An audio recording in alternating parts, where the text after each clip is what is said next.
ಏಳನೇದಾಯ್ತಾ?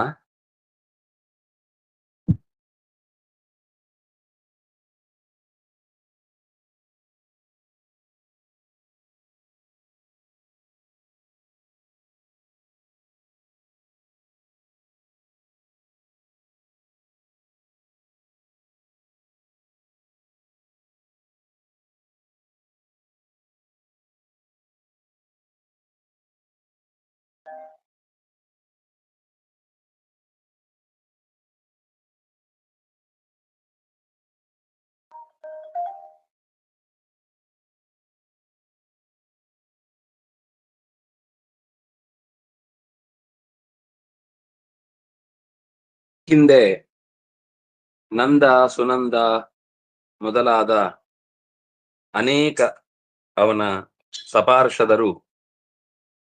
ಪಾರ್ಷದರು ತನಕಾದಿಗಳ ಶಾಪಕ್ಕೆ ಒಳಗಾಗಿ ಸ್ವತಃ ಭಗವಂತನೇ ಅವರನ್ನ ಉದ್ಧರಿಸ್ತೇನೆ ಅಂತ ಬಂದ ಘಟನೆಯನ್ನ ನೆನಪಿಸುವಂತೆ ಈ ದಶಾನನ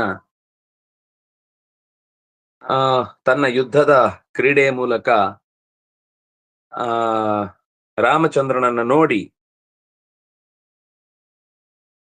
ಒಳಗಿನಿಂದ ಅವನಲ್ಲಿ ರಾಮನ ವಿರುದ್ಧವಾದ ಕೆಚ್ಚು ಮೂಡಿದ್ರು ತಿಳಿಯದೆ ಅನೂಹ್ಯವಾದ ಭಾವನೆ ಆತನನ್ನ ಕಾಡಿತು.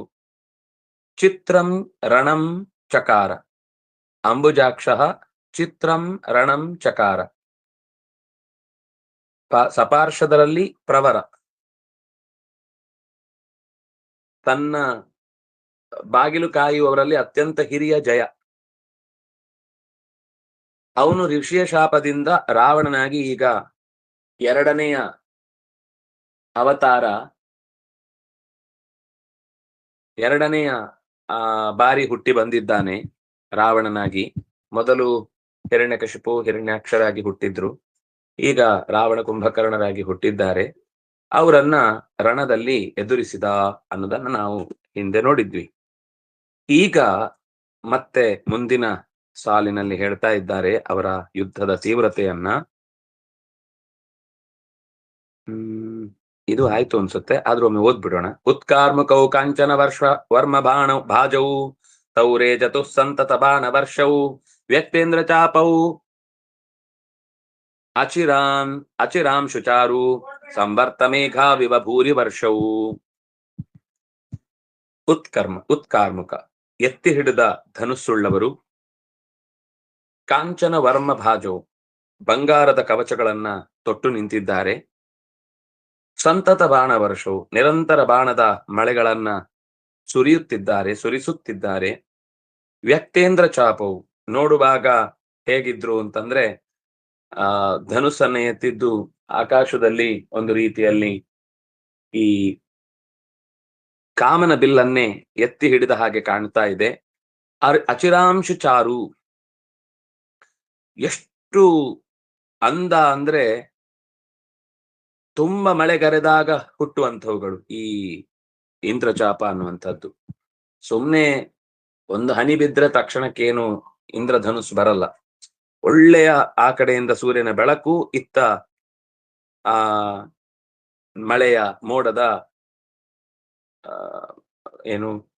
ಮೋಡದ ರಾಶಿ, ಅದರ ಮಧ್ಯದಲ್ಲಿ ಬೆಳಕು ಚೆಲ್ಲಿದಾಗ ಜೋರಾದ ಮಳೆಗರೆದು ಕಾಮನ ಬಿಲ್ಲು ಮೂಡತ್ತೆ. ಅಂತಹ ಸಂವರ್ತಕ ಮೇಘ ಅಂದ್ರೆ ಪ್ರಳಯ ಕಾಲದಲ್ಲಿ ಬೀಸುವ ಗಾಳಿಯನ್ನ ಹೊತ್ತ ಮೋಡಗಳು. ಅಂತಹ ಸಂವರ್ತಕ ಮೇಘಗಳು ಹೇಗೆ ಮಳೆಯನ್ನ ಸುರಿಸುತ್ತೋ ಹಾಗೆ ಇವರಿಬ್ರು ಬಾಣದ ಮಳೆಯನ್ನ ಸುರಿಸ್ತಾ ಇದ್ದಾರೆ ಒಬ್ಬರ ಮೇಲೆ ಒಬ್ರು. ಆ ಮಧ್ಯದಲ್ಲಿ ಇವರು ಹಿಡಿದ ಧನುಸ್ಸು ಇಂದ್ರಚಾಪದಂತೆ ಕಾಣಿಸ್ತಾ ಇದೆ. ಇಂಥವರು ರೇಜತುಹು ತೌ, ಅಂತಹ ಅವರಿಬ್ಬರು ಹೊಳೆದು ನಿಂತರು, ಬೆಳಗಿ ನಿಂತರು.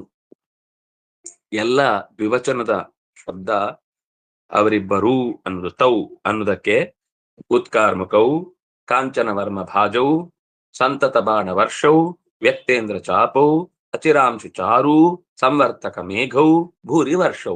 ಅಲ್ಲಿ ಬಿಟ್ಟು ಬೇರೆ ಇದ್ದದ್ದು ಒಂದು ಇವ, ಇನ್ನೊಂದು ರೇಜತು. ಉಳಿದದ್ದು ಎಲ್ಲವೂ ಕೂಡ ಪ್ರಥಮ ವಿಭಕ್ತಿ ವಿವಚನದ ಶಬ್ದ. ಕಾಂಚನಮಯವಾದ ಕವಚವನ್ನ ಧರಿಸಿದವರು. ಕಾಂಚನ ವರ್ಮಣಿ, ಕಾಂಚನ ವರ್ಮಣಿ, ಕಾಂಚನ ವರ್ಮಣಿ ಭಜ, ಅದು ಭಾಕ್ ಅಂತ ಬರುತ್ತೆ. ಭಜತೆ ಇತಿ ಭಾಕ್. ಕಾಂಚನ ವರ್ಮಣಿ ಭಜತೆ ಇತಿ ಕಾಂಚನ ವರ್ಮ ಭಾಕ್. ತೌ ಕಾಂಚನ ವರ್ಮ ಭಾಜೌ. ಸಂತತಂ ಬಾಣವರ್ಷಂ, ಬಾಣಾನಾಂ ವರ್ಷಃ, ವರ್ಷಂ ಬಾಣವರ್ಷಂ, ಸಂತತಂ ಬಾಣವರ್ಷಂ ಯಯೋಃ ತೌ. ನಿರಂತರವಾಗಿ ಬಾಣದ ಮಳೆಯನ್ನು ಗರೆಯುತ್ತಿರು ಯಾರಿರುವರೋ ಅವರು, ಅಂದ್ರೆ ಶ್ರೀರಾಮಚಂದ್ರ ಮತ್ತು ರಾವಣ. ವ್ಯಕ್ತೇಂದ್ರ ಚಾಪೌ, ವ್ಯಕ್ತೇ ಇಂದ್ರಚಾಪೆ ಯಯೋಸ್ತೌ. ಇಬ್ರೂ ಕೈಯಲ್ಲಿ ಒಂದೊಂದು ಧನುಸ್ಸು ಹಿಡಿದಿದ್ದಾರೆ. ಅದು ಈ ಬಾಣದ ಮಳೆಯಿಂದ ಇವರಿಬ್ರು ಮೋಡದ ಆಗಿದ್ದಾರೆ. ಬಾಣದ ಮಳೆ ಗರಿತಾ ಇದೆ. ಮೋಡ ಮತ್ತು ಮಳೆ, ಇದರ ಮಧ್ಯದಲ್ಲಿ ಇಂದ್ರಚಾಪ ಕಾಣಬೇಕು. ಮೋಡದಂತೆ ಅವರಿದ್ದಾರೆ, ಬಾಣದ ಮಳೆ ಇನ್ನೊಂದು ದಿಕ್ಕಿನಿಂದ ಹರಿತಾ ಇದೆ. ಅದರ ಮಧ್ಯದಲ್ಲಿ ಈ ಅವರು ಹಿಡಿದ ಧನುಸ್ಸು ಕಾಮನ ಬಿಲ್ಲಿನಂತೆ ಕಾಣ್ತಾ ಇದೆ. ಅಷ್ಟು ಚಂದದ ಬಿಲ್ಲು ಅಂತಾನು ಅರ್ಥ. ಇನ್ನು ಅಚಿರಾಂಶು ಚಾರು,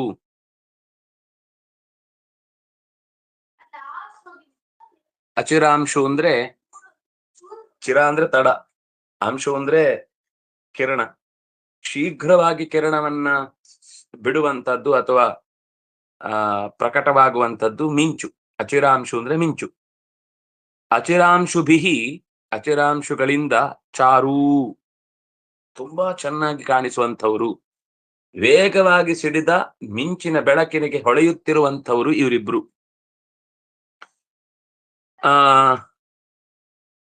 ಭೂರಿ ವರ್ಷಂ ಯಯೋಃ ತೌ, ಭೂರಿ ವರ್ಷೌ. ಸಂವರ್ತ ಮೇಘೌ, ಸಂವರ್ತ ಮೇಘೌ ಇವ, ಸಂವರ್ತಕಾಲೀನ ಮೇಘೌ, ಸಂವರ್ತ ಮೇಘೌ ಇವ ಸಂವರ್ತ ಮೇಘಾವಿವ. ಇದನ್ನ ವಾಂತಾದೇಶ ಸಂಧಿ ಅಂತ ಕರೀತಾರೆ. ಹಿಂದೆಯೂ ಆಗಿದೆ. ಎಲ್ಲಿ ಇಂದ್ರ ಚಾಪೌ ಅಚಿರಾಂಶು ಚಾರು ಅನ್ನುವಲ್ಲಿ ಇಂದ್ರ ಚಾಪಾವಚಿರಾಂಶು ಚಾರು ಅಂತ ಆಗುವಲ್ಲಿಯೂ ಕೂಡ ವಾಂತಾದೇಶ ಸಂಧಿ ಆಗಿದೆ. ರಾಜರು ದೀಪ್ತೌ ಲಿಟ್ ಪ್ರಥಮ ದ್ವಿವಚನ. ತೌ ಯಥಾ ಪ್ರಕಾರ. ಯಾರಿದ್ದಾರೆ? ಮೇಘ ಅವ್ರು ಹೇಳಿ. ತಾಭ್ಯಾಂ ತದಾ ರಾವಣ ರಾಘವ ರಾವಣಾಭ್ಯಾಂ, ತಾಭ್ಯಾಂ ತದಾ ರಾಘವ ರಾವಣಾಭ್ಯಾಂ, ತಾಭ್ಯಾಂ ತದಾ ರಾಘವ ರಾವಣಾಭ್ಯಾಂ. ಯುದ್ಧೋದ್ಧತಾಭ್ಯಾಂ ಅಭಿಲೋಠ್ಯಮಾನಾ, ಯುದ್ಧೋದ್ಧತಾಭ್ಯಾಂ ಅಭಿಲೋಠ್ಯಮಾನಾ, ಯುದ್ಧೋದ್ಧತಾಭ್ಯಾಂ ಅಭಿಲೋಠ್ಯಮಾನಾ. ಧರಾ ಸಪ್ತಾಬ್ಧಿ ಧರಾಧರಾಪಿ, ಧರಾ ಸಪ್ತಾಬ್ಧಿ ಧರಾಧರಾಪಿ, ಧರಾ ಸಪ್ತಾಬ್ಧಿ ಧರಾಧರಾಪಿ. ವಾತಾಹತಾ ನೌರಿವ ಚಂಚಲಾಭೂತ್, ವಾತಾಹತಾ ನೌರಿವ ಚಂಚಲಾಭೂತ್, ವಾತಾಹತಾ ನೌರಿವ ಚಂಚಲಾಭೂತ್. ತದಾ ಅಂದ್ರೆ ಆ ಯುದ್ಧದ ಹೊತ್ತಿಗೆ ಯುದ್ಧದಲ್ಲಿ ಉದ್ಧತರಾಗಿದ್ದವರು ಇಬ್ರು ಕೂಡ, ಅಂದ್ರೆ ಯುದ್ಧದ ಬಗ್ಗೆ ಭಾರಿ ಉತ್ಸಾಹದಿಂದ ತೊಡಗಿದ್ದವರು. ಯುದ್ಧೋದ್ಧತಾಭ್ಯಾಂ ರಾಘವ ರಾವಣಾಭ್ಯಾಂ ಅಭಿಲೋಠ್ಯಮಾನ, ಪರಸ್ಪರ ಒಬ್ರಿಗೊಬ್ರು ಹೊಡೆದಾಡ್ತಾ ಇರುವಂತಹ ಅಭಿಲೋಠ್ಯಮಾನ ಅಂದ್ರೆ ಒಬ್ರಿಗೊಬ್ರು ಜೋರಾಗಿ ಹೊಡೆದಾಡ್ತಾ ಇರುವಂತಹ ಸಂದರ್ಭದಲ್ಲಿ ಏನಾಯ್ತು? ಧರಾಧರಾಹ, 7 ಸಮುದ್ರಗಳು 7 ಪರ್ವತಗಳು. ಅಬ್ದಿ ಅಂದ್ರೆ ಸಮುದ್ರ, ಧರಾಧರ ಅಂದ್ರೆ ಧರೆಯನ್ನ ಹೊತ್ತದ್ದು ಬೆಟ್ಟಗಳು. 7 ಸಮುದ್ರಗಳು 7 ಬೆಟ್ಟಗಳು ಕೂಡ ವಾತಾಹತಾನೋರಿವ ಚಂಚಲಾಭೂತ್, ಬಿರುಗಾಳಿಗೆ ಸಿಕ್ಕಿದ ದೋಣಿಯಂತೆ ಈ ಸಮುದ್ರದ ಮಧ್ಯದಲ್ಲಿ ಬೆಟ್ಟಗಳೆಲ್ಲವೂ ಕೂಡ ಜೋರಾಗಿ ಸ್ಥಾನದಿಂದ ಕಳಚಿ ಮುಳುಗಿ ಹೋಗ್ತಾವೋ ಏನೋ ಅನ್ನಿಸುವ ಹಾಗೆ ಕಾಣಿಸ್ತಾ ಇತ್ತು. ಸಪ್ತ ಸಮುದ್ರದಿಂದ ಆವರಿಸಿದ 7 ಬೆಟ್ಟಗಳು ಕುಲಾಚಲಗಳು ಅಂತ ಕರೀತಾರೆ. ಅವೆಲ್ಲವೂ ಕೂಡ ಜೋರಾಗಿ ಸಮುದ್ರದ ಮಧ್ಯದಲ್ಲಿರುವ ಒಂದು ದೋಣಿ ತನ್ನ ಅಸ್ತಿತ್ವವನ್ನು ಉಳಿಸಿಕೊಳ್ಳಲಾಗದೆ ಹೇಗೆ ಚಟಪಟಾಯಿಸುತ್ತೋ ಹಾಗೆ ಬೆಟ್ಟಗಳೇ ಸಮುದ್ರದ ಮಧ್ಯದಲ್ಲಿದ್ದವುಗಳು ತಮ್ಮ ಅಸ್ತಿತ್ವವನ್ನ ಕಳೆದುಕೊಳ್ಳುತ್ತೋ ಅನ್ನುವ ಹಾಗೆ ಅಲುಗಾಡಿದವು. ಅಂದ್ರೆ ಇವರ ಬಾಣದ ಓಘಕ್ಕೆ. ತಾಭ್ಯಾಂ ಕಾಭ್ಯಾಂ ರಾಘವ ರಾವಣಾಭ್ಯಾಂ ಯುದ್ಧೋದ್ಧತಾಭ್ಯಾಂ ಕೀದೃಶಾಭ್ಯಾಂ ಯುದ್ಧದಿಂದ ಉದ್ಧತರಾದ ರಾಘವ ರಾವಣರಿಂದ ಅಭಿಲೋಠ್ಯಮಾನ ಜೋರಾಗಿ ಪುಡಿಗಟ್ಟಲ್ಪಡುತ್ತಿರುವ ಅಥವಾ ಪೆಟ್ಟು ತಿನ್ನುತ್ತಿರುವಂತಹ ಧರೆಯು ತನ್ನ ಮೇಲಿರುವ ಈ ಸಮುದ್ರ ಮತ್ತು ಪರ್ವತಗಳ ಗುಂಪನ್ನ ಕಳಕೊಳ್ಳುವಂತಹ ಸ್ಥಿತಿಯಲ್ಲಿ ಅಲ್ಲಾಡುತ್ತಾ ಇತ್ತು. ಧರಾಲ್ ಅಭಿಲೋಠ್ಯಮಾನ, ಭೂಮಿಯೇ ನಡುಗ್ತಾ ಇದೆ. ಹೇಗೆ ನಡುಗ್ತಾ ಇದೆ? ಸಸಪ್ತಾಬ್ಧಿ ಧರಾಧರ, ಸಮುದ್ರ ಬೆಟ್ಟಗಳು ಎಲ್ಲವೂ ಅಲ್ಲಾಡ್ತಾ ಇದೆ. ಸಮುದ್ರದ ಮಧ್ಯದಲ್ಲಿ ಸಿಕ್ಕಿಬಿದ್ದ, ಸುಳಿಯಲ್ಲಿ ಸಿಕ್ಕಿಬಿದ್ದ ಅಥವಾ ಗಾಳಿಯಲ್ಲಿ ಸಿಕ್ಕಿಬಿದ್ದ ಚಂಚಲವಾಯಿತು ಅಲ್ಲಿಯ ದೋಣಿ. ಹೇಗೋ ಹಾಗೆ. ತಾಭ್ಯಾಂ ಅವರಿಬ್ಬರಿಂದ, ತೃತೀಯ ಭಕ್ತಿ ದ್ವಿವಚನ. ತದಾ ತದಾ ಅವ್ಯಯ ಅದು. ರಾಘವ ರಾವಣಾಭ್ಯಾಂ, ರಾಘವಶ್ಚ ರಾವಣಶ್ಚ ರಾಘವ ರಾವಣೌ ತಾಭ್ಯಾಂ, ಮತ್ತೆ ತೃತೀಯ ಭಕ್ತಿ ದ್ವಿವಚನ. ಯುದ್ಧೋದ್ಧತಾಭ್ಯಾಂ, ಯುದ್ಧೇನ ಉದ್ಧತಾಃ ಯುದ್ಧೋದ್ಧತಾಃ ಯುದ್ಧೋತತಾಭ್ಯಾಂ, ಅದು ಕೂಡ ತೃತೀಯ ಭಕ್ತಿ ದ್ವಿವಚನ. ಅಭಿಲೋಠ್ಯಮಾನ ಶಾನಚ್ ಪ್ರತ್ಯಯಾಂತವಾದ ಶಬ್ದ.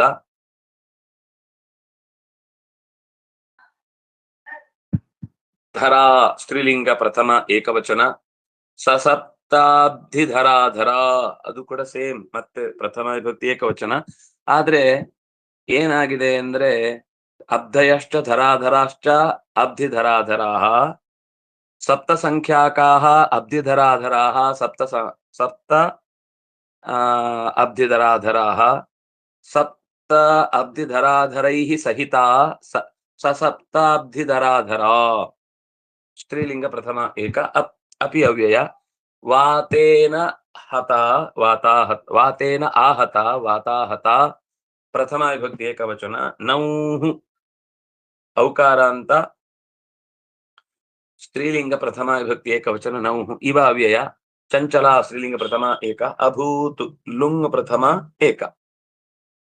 ಮಂಜುಳ ಅವರು ಹೇಳಿ. ಪ್ರಭಾಕರೆ ನಿಷ್ಪ್ರಭತಾಂ ಪ್ರಯಾತೆ.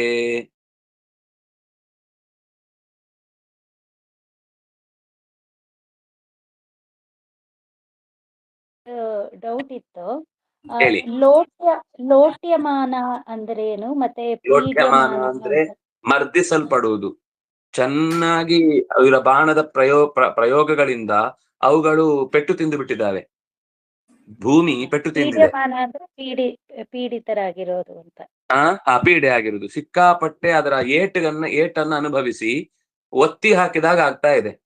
ಒತ್ತಿ ಹಾಕೋದ್ರಿಂದ ಏನಾಗಿದೆ ಅಂದ್ರೆ ಇಡೀ ಆ ಬೀಸುವ ಬಾಣಗಳ ಗಾಳಿಗೆ ಬೆಟ್ಟಗಳೇ ಅಲ್ಲಾಡ್ತಾ ಇವೆ. ಅಭಿಲೋಠ್ಯಮಾನ ಅಂದ್ರೆ ಒಬ್ಬರಿಗೊಬ್ಬರು ಪರಸ್ಪರ ಹೊಡೆದಾಡುವುದ್ರಿಂದ ಅದರ ಪೆಟ್ಟು ಭೂಮಿಗಾಗ್ತಾ ಇದೆ. ಇದು ಸಪ್ತ ಸಂಖ್ಯಾಕ ಅಂದ್ರೆ ಎಲ್ಲಿದೆ? ಪರ್ವತಾಸ್ತೆ ಚ ಸಪ್ತ ಸಪ್ತ ಸಂಖ್ಯಾಕಾಹ. ಸಪ್ತ ಸಂಖ್ಯಾಕಾಹ ಅಂದ್ರೆ 7 ಸಂಖ್ಯೆಯ ಸಮುದ್ರಗಳು ಮತ್ತು ಬೆಟ್ಟಗಳು. ಅದರಿಂದ ಕೂಡಿದ್ಯಾವುದು? ಭೂಮಿ. ಸಪ್ತ ಅಬ್ಧಿ ಧರಾಧರಗಳು. ಧರಾಧರ ಅಂದ್ರೆ ಬೆಟ್ಟ. ಧರೆಯನ್ನು ಧರಿಸಿದ್ದು, ಭೂಮಿಯನ್ನು ಧರಿಸಿದ್ಯಾವುದು ಅಂದ್ರೆ ಬೆಟ್ಟಗಳು. ಈ ಧರಾಧರ ಮತ್ತು ಬೆಟ್ಟಗಳ 7 ಸಂಖ್ಯೆಯಿಂದ ಕೂಡಿದ ಭೂಮಿಯು ಅಲ್ಲಾಡಿತು, ಪೆಟ್ಟು ತಿಂದು ಚಂಚಲಗೊಂಡಿತು.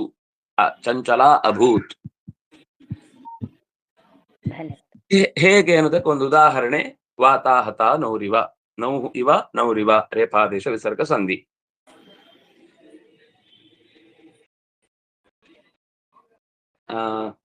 ಹೇಳಿ. ಪ್ರಭಾಕರೆ ನಿಷ್ಪ್ರಭತಾಂ ಪ್ರಯಾತೆ. ಪ್ರಭಾಕರೆ ನಿಷ್ಪ್ರಭಾತಂ ಪ್ರಯಾತೆ प्रभाकरे निष्प्रभातं प्रयाते वातेऽप्यवाते सुरसिद्धसङ्घाः वातेऽप्यवाते सुरसिद्धसङ्गाः वातेऽप्यवाते सुरसिद्धसङ्गाः प्रोचुः प्रभुं प्राञ्जलयः प्रसीद प्रोचु प्रभुं प्राञ्जल्यः प्रसीद प्रोचु प्रभुं प्राञ्जल्यसि प्रसीद रामं द्विषं संहर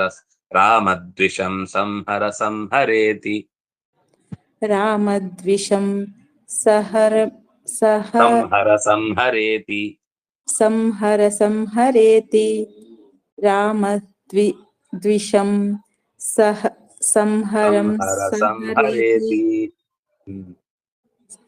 ಈ ತೀವ್ರವಾದ ಯುದ್ಧದ ಪ್ರಭಾವದಿಂದ ಪ್ರಭಾಕರೇ ನಿಷ್ಪ್ರಭತಾಂ ಪ್ರಯಾತೆ. ಪ್ರಭಾಕರ ಪ್ರಭೆಯಿಂದ ಕೂಡಿರ್ಬೇಕು, ಆದ್ರೆ ಅವನು ನಿಷ್ಪ್ರಭತಾಂ, ಅವನು ಈ ಮೋಡಗಳ ಮರೆಯಲ್ಲಿ ಸಿಲುಕಿದವನಂತೆ ಈ ಬಾಣದ ಮರೆಯಲ್ಲಿ ಸಿಕ್ಕಿಬಿಟ್ಟಿದ್ದಾನೆ. ನಿಷ್ಪ್ರಭತಾಂ ಪ್ರಯಾತೆ, ತನ್ನ ಬೆಳಕನ್ನ ಭೂಮಿಯತ್ತ ಚೆಲ್ಲಲಿಕ್ಕಾಗದಷ್ಟು ವ್ಯಾಪಿಸಿದ ಆಕಾಶದ ಬಾಣಗಳ ಮಳೆಯ ಅಡ್ಡಗಟ್ಟುವಿಕೆಯಿಂದ ನಿಷ್ಪ್ರಭತಾಂ, ಏನು ಶಕ್ತಿನೇ ಇಲ್ಲ, ಬೆಳಕನ್ನ ಚೆಲ್ಲುವ ಸಾಮರ್ಥ್ಯವೇ ಇಲ್ಲ, ಎಲ್ಲೋ ಸೋತ್ ಹೋಗಿದ್ದಾನೆ ಅನ್ಸುತ್ತೆ ಈ ಸೂರ್ಯ ಅನ್ನುವ ಹಾಗೆ ಕಾಣ್ತಿತ್ತು. ವಾತೆ ಪ್ಯವಾತೆ ಸುರಸಿದ್ಧ ಸಂಘಾ, ಗಾಳಿಯೂ ಕೂಡ ಅಲ್ಲಾಡ್ತಿರ್ಲಿಲ್ಲ. ವಾತೆ ಅಪಿ ಅವಾತೆ, ಈ ಬಾಣದ ಮಳೆಯಿಂದ ಗೋಡೆಗಳನ್ನ ಅಡ್ಡಕಟ್ಟಿದ ಹಾಗೆ ಅತ್ತನಿಂದ ಇತ್ತ ಗಾಳಿ ಸುರಿಯದು, ಇತ್ತನಿಂದ ಅತ್ತ ಗಾಳಿ ಹರಿಯದು ಅನ್ನುವ ಒಂದು ದೊಡ್ಡ ಅವ್ಯವಸ್ಥೆ ಉಂಟಾಗಿದೆ. ಇದರಿಂದ ಸುರರಲ್ಲಿ ಅತ್ಯಂತ ಹಿರಿಯರಾದವರು, ಸಿದ್ಧರು, ಅನೇಕ ಸಂಘಗಳಲ್ಲಿ ಸೇರಿಕೊಂಡವರು, ಅಂದ್ರೆ ಅವರವರದ್ದೇ ಆದ ದೇವತಾ ಗುಂಪುಗಳಲ್ಲಿ ಸೇರಿದವರು, ಪ್ರಾಂಜಲಯ ಪ್ರಭುಂ ಪ್ರೋಚುಹು, ಕೈಗಳೆರಡನ್ನು ಮುಗಿದವರಾಗಿ ಪ್ರಭುವಾದ ಶ್ರೀರಾಮಚಂದ್ರನನ್ನ ದೇವತೆಗಳು ಬಂದು ಸ್ತೋತ್ರ ಮಾಡಿದರು. ಸುರರು ಮತ್ತು ಸಿದ್ಧರು, ಇನ್ನುಳಿದಂತಹ ಸುರ ವಿಶೇಷ ಸಾಮರ್ಥ್ಯದಿಂದ ಕೂಡಿದವರು ಎಲ್ಲರೂ ಕೈ ಮುಗಿದು ಪ್ರಾರ್ಥನೆ ಮಾಡಿದರು ರಾಮನನ್ನ.